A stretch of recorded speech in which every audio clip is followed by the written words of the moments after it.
تو میں نے آج کے اس خطبہ میں انہی لوگوں کا تذکرہ کرنا ہے جو کل آنے والے وقت میں دجال کے مکر و فریب سے بچ جائیں گے، اور ان کے بچنے کا سبب کیا ہوگا کہ ان کی زندگی اتنی خوبصورت ہے، ان کی زندگی اتنی پیاری ہے، ان کی زندگی اتنی صاف اور شفاف ہے، ان کی زندگی اتنی پاکیزہ اور خوبصورت ہے، یا یوں کہیں کہ ان کی زندگی اتنی خوشبودار ہے، اتنی محترم زندگی ہے کہ کل آنے والے وقت میں اللہ ان کو دجال کے مکر و فریب سے بچا لے گا۔ اور وہ کون لوگ ہوں گے؟ ان کے ساتھ دنیا کی زندگی میں اللہ محبت کرتا ہے، اللہ ان سے پیار کرتا ہے۔ اب اللہ کا پیار لینے کے لیے، اللہ کی محبت حاصل کرنے کے لیے، سمجھے میری بات، مجھے بھی دجال کے مکر و فریب سے بچنا ہے، آپ کو بھی بچنا ہے، اللہ کی محبت کو حاصل کرنا ہے۔ اللہ کی محبت کیسے حاصل ہوگی؟ اللہ کی محبت کے بغیر، اللہ کے فضل اور کرم کے بغیر، اللہ کی مہربانیوں کے بغیر، اللہ کی بیش بہا رحمتوں کے بغیر، اگر میں اور آپ یہ کہیں کہ ہم اپنی صلاحیتوں کے ساتھ، اپنی طاقت کے ساتھ، اپنے یقین کے ساتھ اگر ہم اس کے مکر و فریب سے بچ جائیں تو یہ ہماری خام خیالی ہے۔ اس سے بچنے کے لیے اللہ کی محبت درکار ہے، اس سے بچنے کے لیے اللہ کے ساتھ محبت کرنا ضروری ہے، اللہ کی محبت حاصل کرنا ضروری ہے۔ اور اللہ کی محبت کیسے حاصل ہوگی؟ آئیے آپ اس پر، بس میرے آج کا جو عنوان ہے وہ یہ ہے کہ اللہ کی محبت حاصل کیسے کرنی ہے۔ میں نے اور آپ نے اللہ کی محبت کو حاصل کیسے کرنا ہے؟ بھائیو، مجھے اور آپ کو کوئی نئے طریقے ڈھونڈنے کی ضرورت نہیں ہے۔ دیکھیں، اللہ کی محبت حاصل کرنے کے لیے بینڈ باجے، 14 اگست پہ ڈھول ڈمکا، 14 اگست پہ موٹر سائیکل کی سلنسر کو نکال کر فل ریس کے ساتھ جی روڈ میں بھگانا، اس سے اللہ کی محبت نہیں ملنے والی۔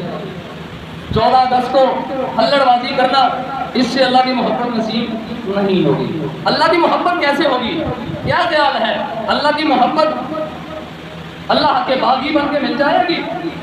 اللہ کی بغاوت، اللہ کے رسول کی بغاوت، اللہ کے رسول سے لا تعلقی، اللہ اس کے رسول میں بگاڑ پیدا کر کے، اللہ اس کے رسول کے دین کا بھولیا بگاڑ کر، اللہ اس کے رسول کے دین کو بدل کر، کیا ہمیں اللہ کی محبت نصیب ہو جائے گی؟ کیا رسول اللہ کی محبت مل جائے گی؟ کیا رسول اللہ صلی اللہ علیہ وسلم کا پیار ہمیں نصیب ہو جائے گا؟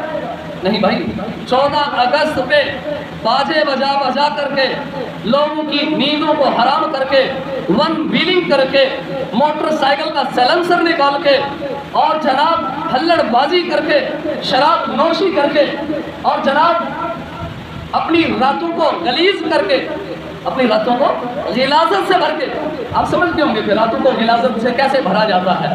آپ دیکھ لیں قلبوں کے اندر کیا ہوتا ہے۔ کیا ان چیزوں سے اللہ کی محبت مل جائے گی؟ نہیں بھائی، ان چیزوں سے اللہ کی محبت نصیب ہونے والی نہیں ہے۔ اللہ کی محبت حاصل کرنی ہے تو قرآن میں غوطہ لگانا پڑے گا، اللہ کی محبت حاصل کرنی ہے تو دین کو سمجھنا پڑے گا، مالک الملک کی محبت حاصل کرنی ہے تو اس کے پیغمبر حضرت محمد الرسول اللہ صلی اللہ علیہ وسلم کا مطیع و فرمانبردار بننا پڑے گا۔ یہ جو کچھ بھی ہمارے بچے کر رہے ہیں، وہ ٹک ٹک جو آج کل نئی آئی ہے، وہ اس ٹک ٹک کے ساتھ بھی اللہ کی محبت نہیں ملنے والی۔ ہم نے اپنے بچوں کو پہلے وہ سپنر دیا، اس کے پیچھے لگا دیا، پھر وہ بال سے دیے، ہم نے اپنے بچوں کو باکس بنانے پر وہ کیوبز جو ہیں ان کے پیچھے لگا دیا کلر سیو کرنے کے لیے۔ اب ہم نے اپنے بچوں کو ٹک ٹک پہ لگا دیا، وہ یوں یوں کر کے ٹک ٹک کر رہے ہیں۔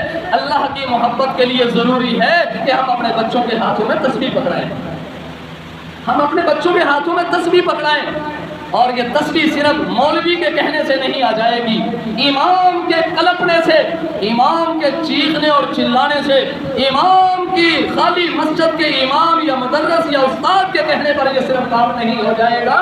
اس کے لیے ضروری ہے کہ والدین بھی اپنی اولاد کی فکر کریں۔ اسی لیے تو رب کائنات نے یہ بات کی ارشاد فرمائی ہے کہ اپنے آپ کو بھی اور اپنی اولاد کو بھی جہنم کی آگ سے بچاؤ۔ صرف اپنے آپ کو جہنم کی آگ سے نہیں بچانا، اپنی اولاد کو بھی بچانا ہے، اپنے اہل کو بھی بچانا ہے۔ ہم نہ اپنی فکر کرتے ہیں نہ اپنی اولاد کی فکر کرتے ہیں۔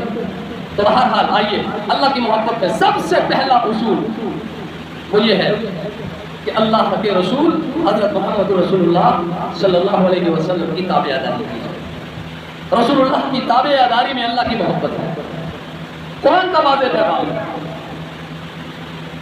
کہ جس نے اللہ کی محبت کو حاصل کرنا ہے، اللہ پاک فرما رہے ہیں کہ میرے محبوب کی طرف سے ہو کر آ جاؤ، میرے محبوب کو اپنا منبع مرکز بنا لو، اپنی زندگی کا محور بنا لو، میرے محبوب کی اتباع کر کے آپ میرے پاس آ جاؤ تو میں اللہ خود اعلان کروں گا، میرے رسول کی پیروی کرنے والے، میرے محبوب کی اتباع کرنے والے، میرے محبوب کے پیچھے پیچھے چلنے والے، میرے محبوب کی تابعداری کر کے چلنے والے، میرے محبوب کی سنتوں کو اپنی شب و روز میں لانے والے، میرے محبوب کی سنتوں کو اپنی دن اور رات کے اندر لانے والے، اپنے معاملات میں لانے والے، اپنی زندگی کا اصل مقصد بنانے والے، سن تو میرے محبوب کے پیچھے چلتا رہا، میں اللہ تجھ سے محبت کا اعلان کرتا ہوں۔ اللہ خود فرمائے گا کہ اے میرے پیارے میں تجھ سے محبت کرتا ہوں۔ پھر اللہ یہ میں کہوں نا کہ مجھے اللہ سے محبت ہے، اللہ کہتے ہیں پہلے میرے محبوب کی طرف تو جاؤ۔ طریقہ تو نے غیروں کا اختیار کیا ہوا ہے، طریقہ تو نے انگریز کا اختیار کیا ہوا ہے، آئیڈیا تو نے انگریز کو بنایا ہوا ہے، مجھے کہہ رہا ہے میں تجھ سے پیار کرتا ہوں۔ میرے پیار کی شرط یہ ہے میرے بندے کہ میرے محبوب کے قدموں کے پیچھے چل کر میرے پاس آؤ، میرے محبوب کے پیچھے چل کر آؤ، آئیڈیل بناؤ ان کو۔